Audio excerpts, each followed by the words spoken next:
What's going on, everybody? I'm out here with Erica. She took some time out of her busy day to hop on the Better Wake podcast.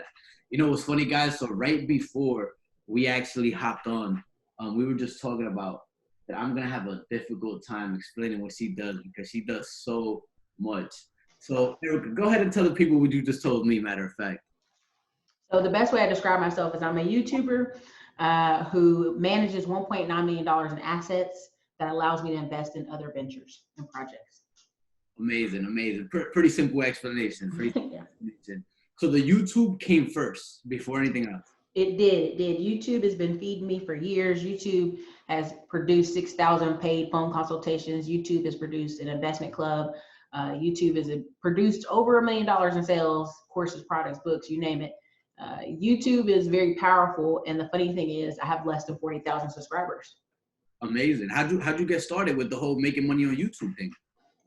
I would talk to people about my family and how, like, my first job was with my cousin's dollar store, where he literally, this is before the computers, before everything. He literally had a catalog. He went in, pointed out what he wanted, called over the phone, and they shipped it to America, and he put it in the store. So that was my first job ever, and I was like, anything's possible, right? So I started telling people about my family and like our investments in real estate, and they're like, that's not normal. And I'm like, what do you mean? They're like, that's just not normal. Like, most people don't do that. And so I started like giving advice on YouTube and telling people to share my stories of my mission. As I had like got to Texas, I was working in apartment management, and in the afternoons I was delivering pizzas. And it was hot. It was 100-degree weather, right? And I'm like, look, I'm a stack this cash and do A, B, and C, right? Because I was reading books, I was improving myself.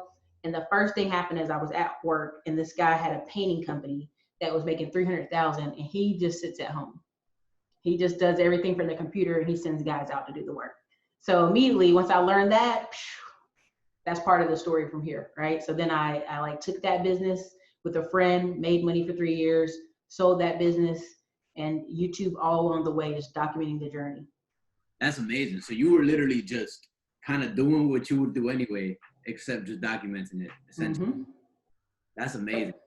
That's pretty dope. That's pretty dope. I'm actually trying to get into the whole YouTube thing right now. So I might ask you for some tips later down the line.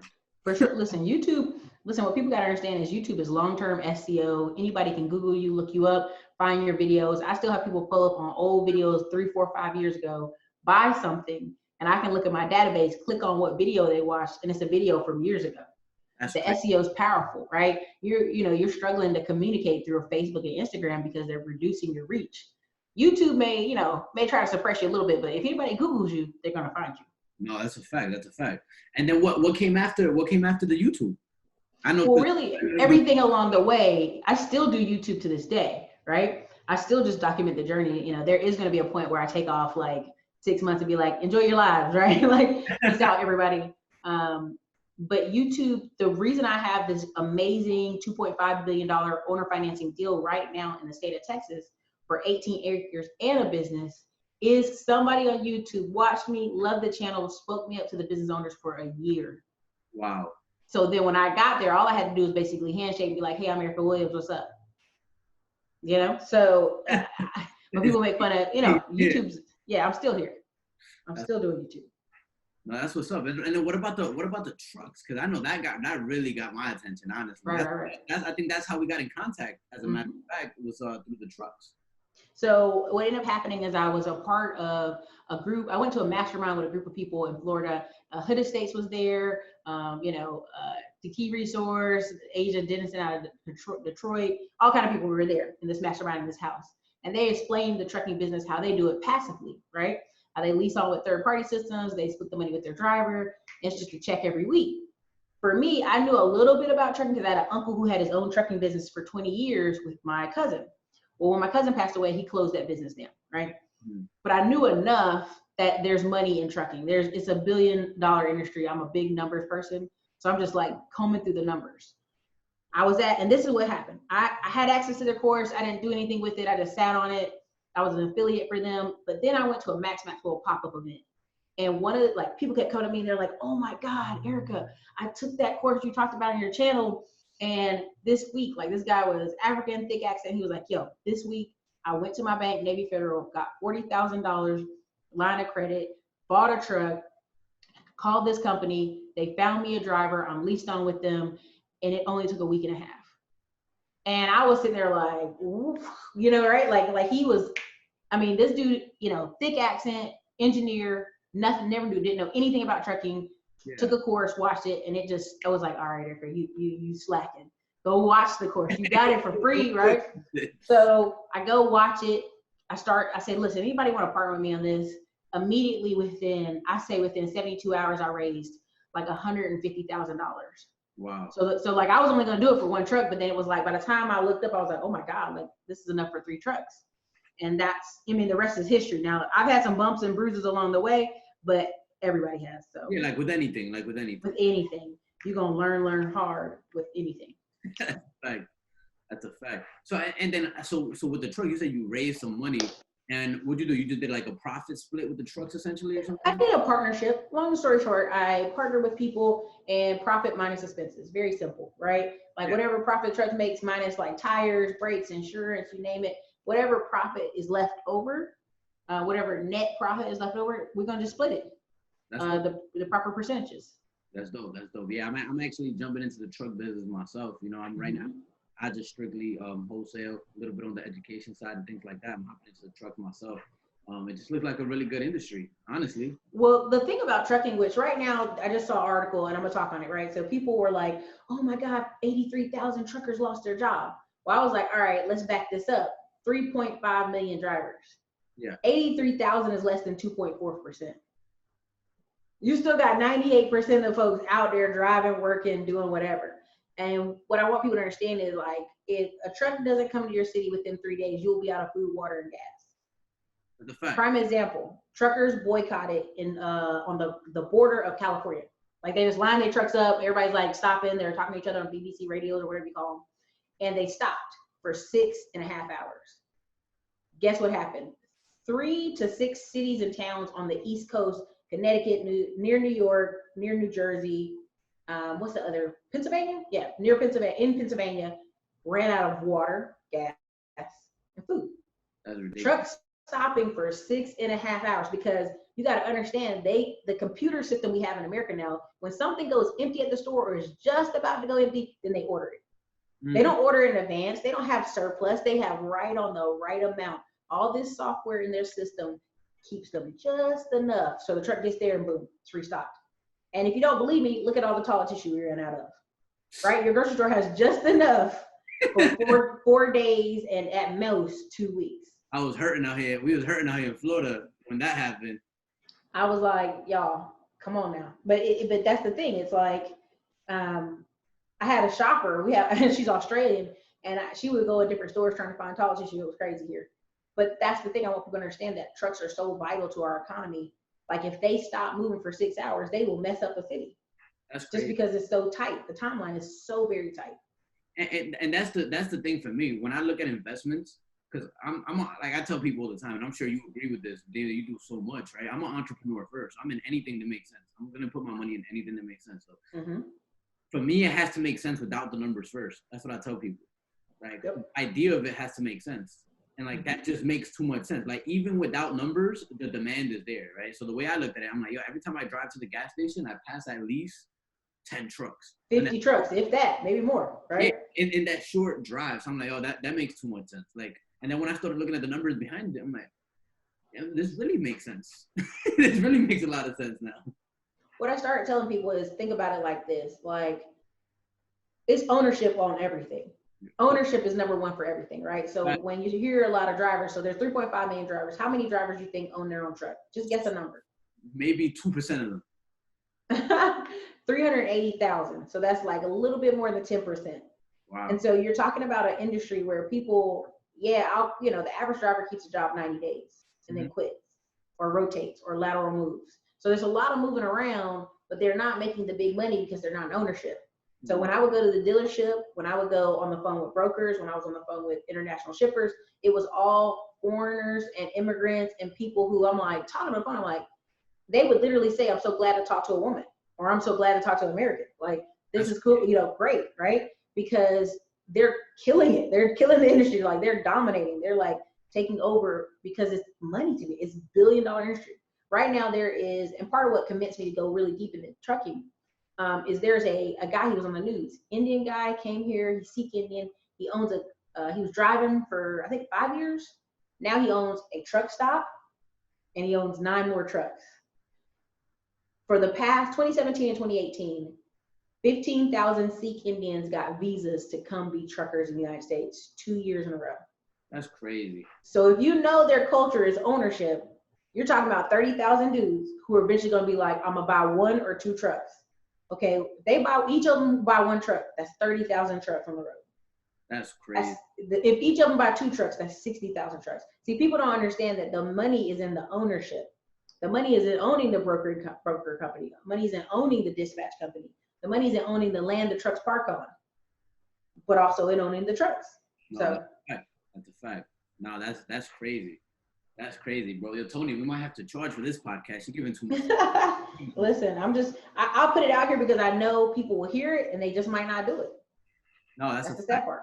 That's a fact. So tell us, walk us back a few years back. Mm-hmm, Where did you get the mindset to even really want to put yourself out there like that? I know that's hard. That's a hard thing for some people. Yeah. Learning and figuring it out. Mm-hmm. It's not like you were like, yo, look, I got everything figured out. You were like, yo, this is what I'm doing. I'm figuring it out on the way. Like, what gave you that mindset? Like, what made you want to do that? I think honestly, the mindset comes from the family I'm from. Like my grandpa owned a juke joint and a farm. You know what I mean? Like he owned a business and a farm, right? The farms we do have are leased out. You know, the real estate we're investing in is in North Carolina. What made me get that mindset is when I was in my cousin's dollar store, I realized like anything's possible. Mm-hmm. Anything's possible, right? So when I came back out of college to my hometown, I started a coffee shop called Sunset Coffee, and it was across from Fayetteville State University.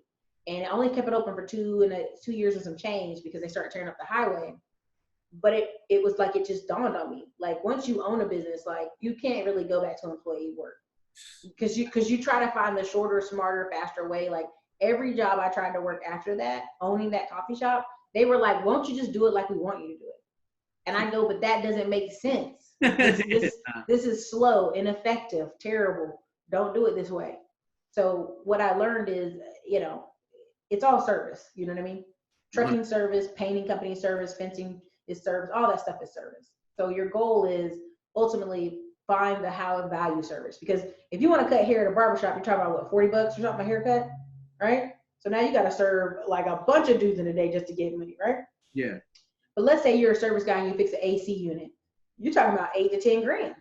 One service, one time. You have to figure out to scale the service. A lot of people are against service businesses, but really that's what's going to make so much money the next 5 to 10 years.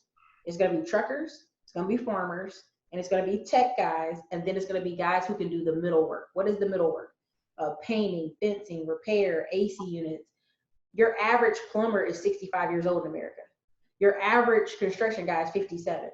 Your average age of your welder is 52. The average age of majority of the stuff we need in America, it's all boomer dudes. It's guys who are like ready to go sit down. Yeah. So if you're a guy and you move into that space, like right now, welders are making anywhere from 100,000 to 150,000. That's welders who travel. Like, there's gonna be some guy like, I'm a welder, I'll make 15 grand. Like he's somewhere in nowhere town. But most welders are making 150 grand because companies will send them around the country teaching other people to make sure they weld right. That's a fact. No, that's a fact. I was actually, so I was in the Marine Corps, and I was an aviation technician by trade. Right? If you asked me to do my job, I didn't really know what I was doing. I got to the role of supervisor quick, so I just wanted to tell people what to do without having to actually do it. But as I was getting out, there were some welding courses. Like the Marine Corps used to pay for welding courses, and we had jobs guaranteed for like $95,000 to $100,000 straight out of the military. No college, no nothing. So I'm like, damn, imagine someone who actually takes this and starts doing it like as a living. Like if you're starting off at 100,000, that's crazy. So that's 100%. A lot of people look at blue collar work in a certain way, not realizing like there's certain things that people are gonna need. Period. That people don't know how to do. Like an elevator technician. They get mad paid. I know somebody in Florida right now. It was a nurse, and she quit being a nurse to help her husband be an elevator tech. Like they're making so much money doing elevator tech. Like she quit being a nurse, and she's also owns some real estate in Florida. Like that's how much money elevator techs are making. That she owns rentals and she quit being like combination, just focused on the elevator tech. company they own. That's So. Oh, that's fire. And I think something you said is on the money as well. Like how how old are you? I'm sorry, I know I'm not. I'm in the 30s. I'm in my 30s. You know, in the South, I'm a Southern woman. You can't ask me my age. I'm in my 30s.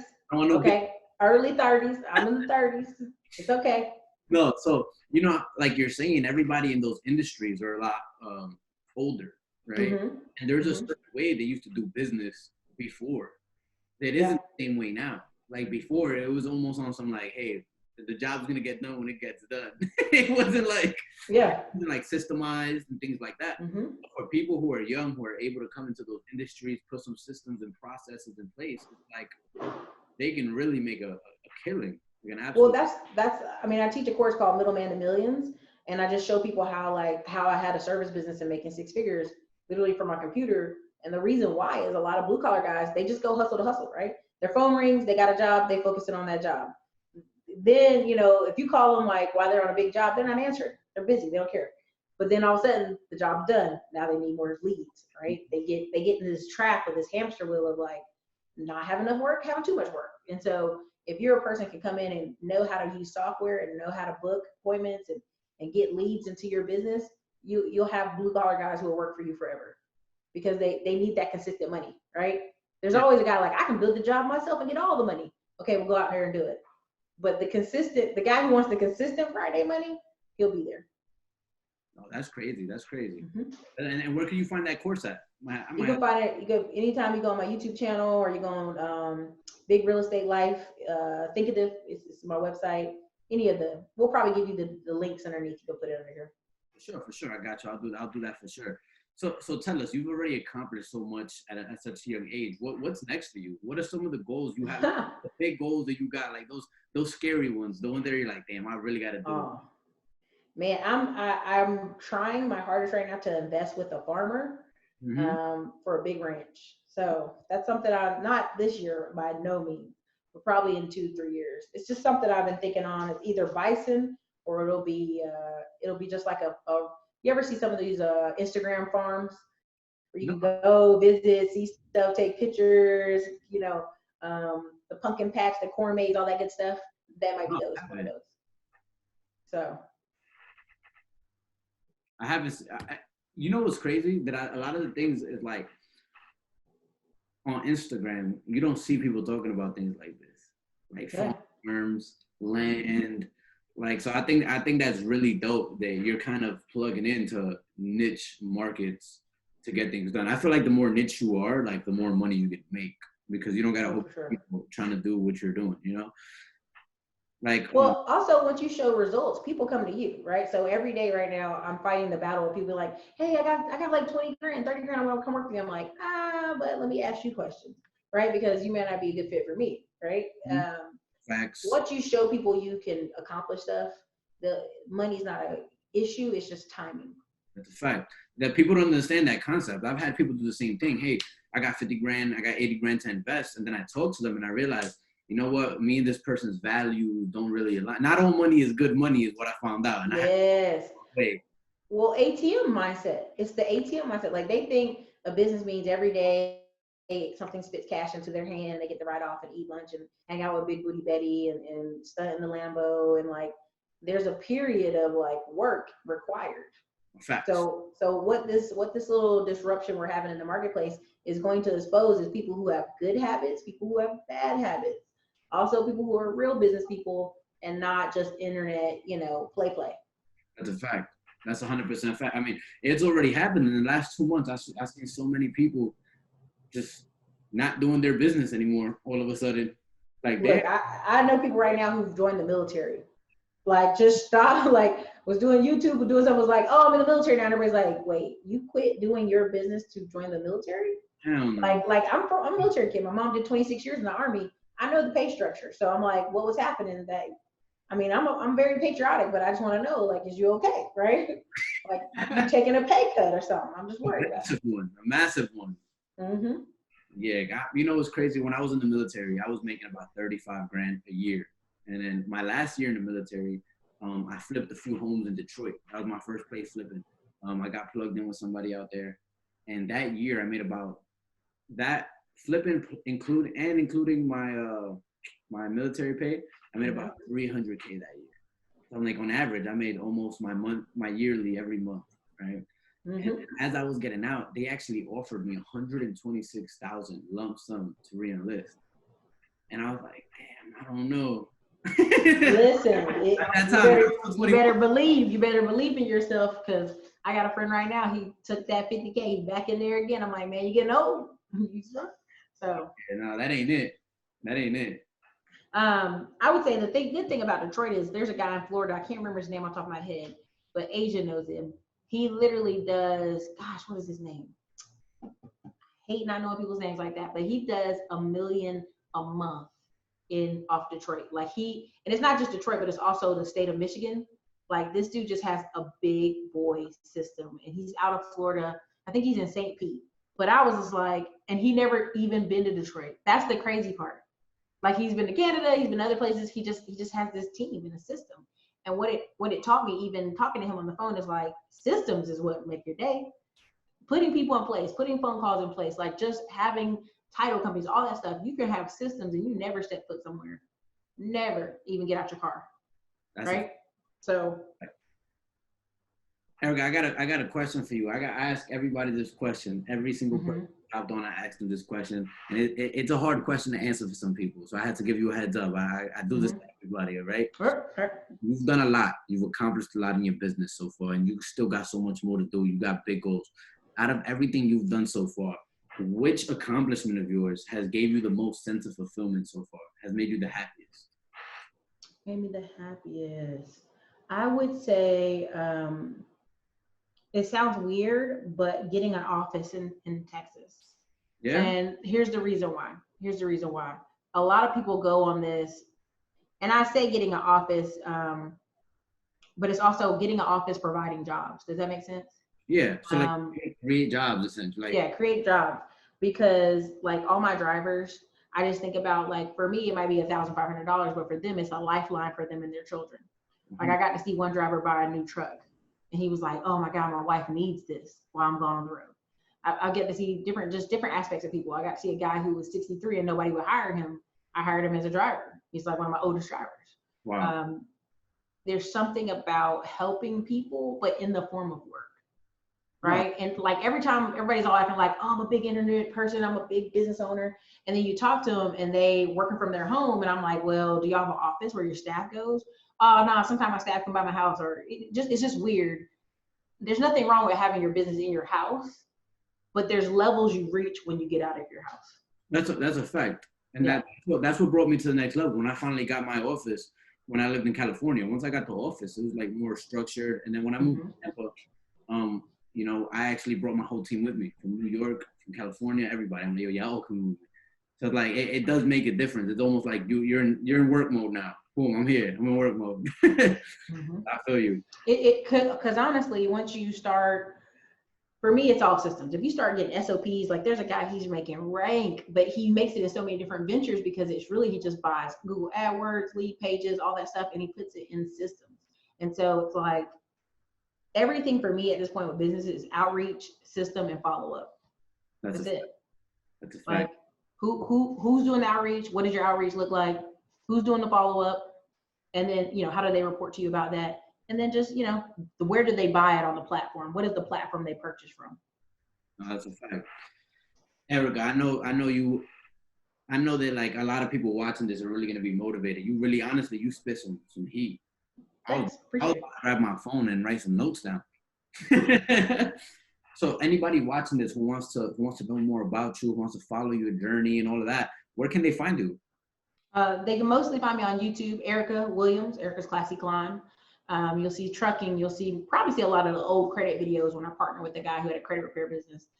Dropped a ton of money with that, like tons of money made off that, right? They'll see trucking videos. You know, if they're on Instagram, they'll see Erica's Classy Climb, right? Google me, classyscl.com, the blog.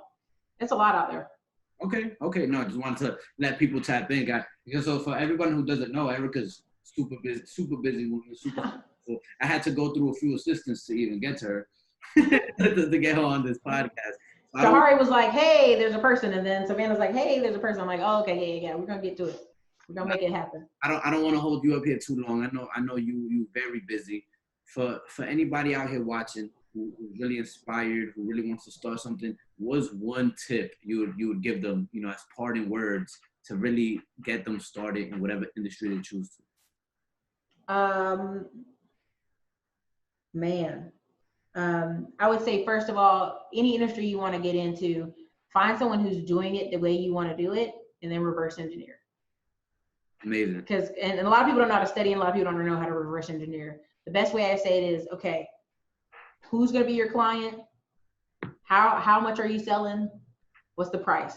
All right, that's your most important thing. If you want to start a business, as long as you have somebody who has a blueprint ahead of you, because there's different types of business. If you want to have like this magical thought up app that nobody ever done, that's going to be hard.